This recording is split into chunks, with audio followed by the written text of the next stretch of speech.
Hey guys, Zen here, and well, would you look at that? Rainbow went ahead and wrangled up some vermin in these here parts, you hear? All jokes aside, guys, Rainbow's brand new event is live and underway, and there's also a ton of other massive news updates to cover, so let's dig into this, guys. First, I want to talk about the new event, the Showdown at Fort Truth. This is the Season 2 event kicking off here in the game, and my first impressions are that it's absolutely awesome. So for those of you who haven't logged in yet and want to know the details, we'll go over all of them here in this video, but Ubisoft dropped an absolutely dope trailer that we're gonna check out. So let's do this.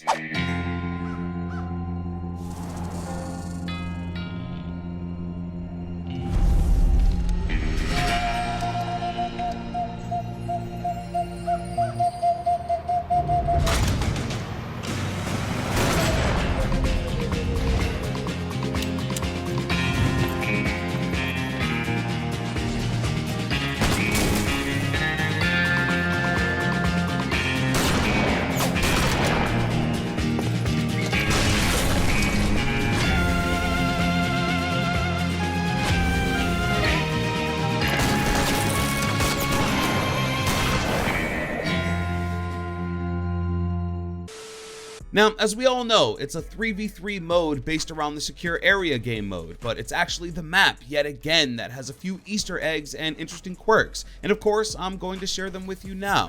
So, first of all, there are some graves in the back of the map, and if you head over to them, you'll notice some familiar names. Over here to the right, there's Elias Kutz, aka Blitz, and on his tombstone, it reads, "Met his end at the hands of a true Southern gentleman," which is actually referring to Warden, given the fact he's from Kentucky, a southern state here in the US, and is now Blitz's biggest counter. So it's true, guys, Blitz is a nightmare, but ultimately Warden put him to sleep, so Warden isn't so useless after all. Over to the left, we have M. Streicher, which is short for Marius Streicher, or better known as Jaeger. His tombstone reads, "Worried too little about grenades." Now, this is actually hilarious, because I could imagine that Jaeger was part of the Graveltop gang, as they say, and got bested by one of the Hail Mary frags that are very popular in this mode. But moving on, there are some posters hanging around Fort Truth, and my main Kaid is wanted. If you head straight up or down the middle of the map and look on the wall before the gate, you'll see a wanted poster for the Moroccan Cobra, and as a reward, they're offering $10,000 cash. Now, in a few locations on the map, one being in the very back of the attacker's spawn, you'll find a poster for the Brazilian Blade, or Caveira, of course. Now, I haven't been able to find any other posters, but if you know of any other additions, let us know in a comment below. Finally though, my favorite little quirk of the map, if the attackers manage to secure the point,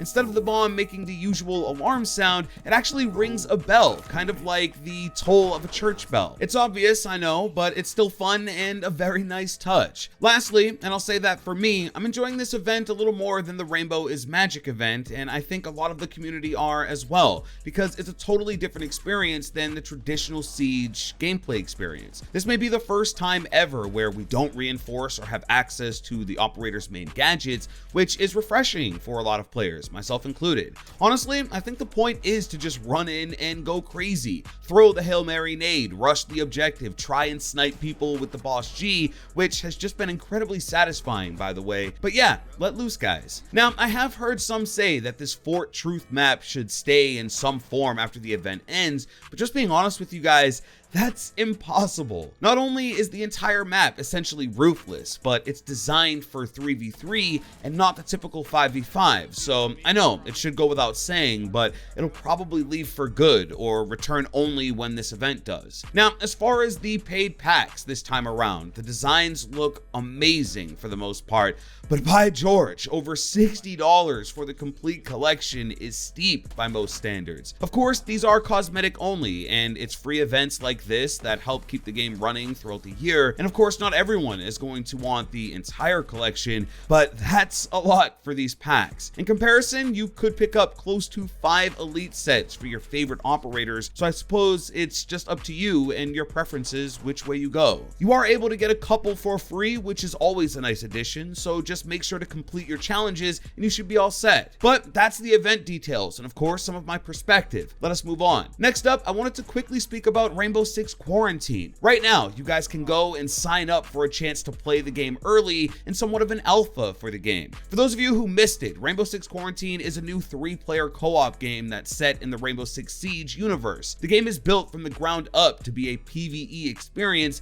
and the devs have said that they plan to be a juggernaut in the genre in the same way that Siege is for PvP. Now, I wanted to make sure you guys knew about this early access because I think it's very important to have people dedicated to this community and play Siege often to get their hands on the game and provide as much feedback as possible to the devs so that it comes out as best as it can. For you guys that have been here for a while, you know that Siege didn't launch in the best state, and the game did have an alpha and a beta beforehand, and maybe some of those shortcomings come from the fact that it was creating a brand new community. Here though, with Quarantine, there's already that established base that knows what makes Siege great and can hopefully help bring this game to that standard. So I've left a link below where you guys can go and sign up and register for the upcoming gameplay event for Rainbow Six Quarantine if you're interested. Last, we can quickly mention the return of Clash to the game. So yeah guys, Clash has returned and she should be live for everyone on every platform. But I have heard some feedback that she still has a small issue where after you break down a barricade, your screen will go black really quickly, but I haven't experienced this myself yet, so it could just be some rare instances here. But Clash hasn't been involved in a very long time, and one operator who shot up in popularity is Capital, one of Clash's biggest counters. Now, I've been seeing her quite a bit now that she's back, and I think if you're finding it tough to deal with her,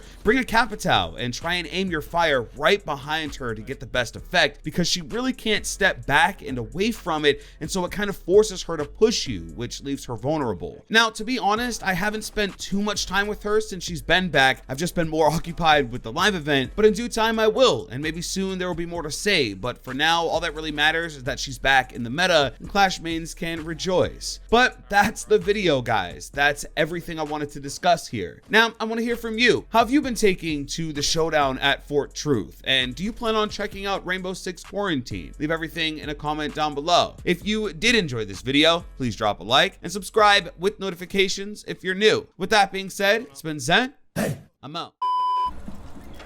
You have entered an enemy controlled area. Let's get it. Bro, they did cat dirty. They did Glass just right. Capital, crazy. Game's down to 1. Oh.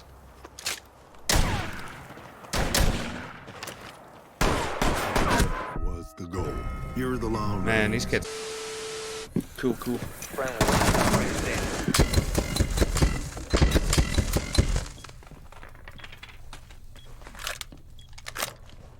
Ash was near like the drum area. There's a drone out there. Get a right? drone on you.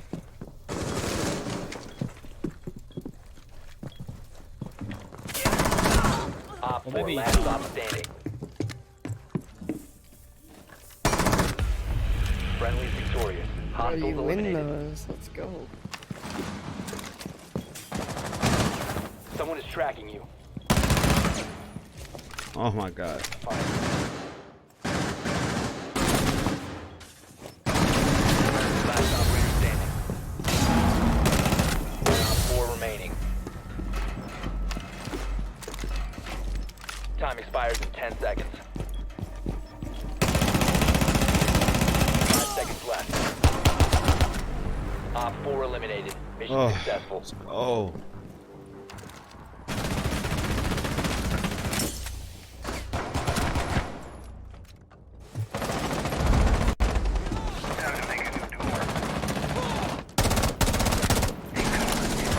Opening up construction.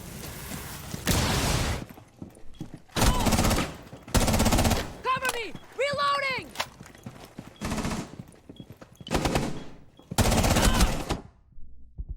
Friendly Oh, last man. operator standing. One op 4 He's got remaining. full health. The diffuser has been secured.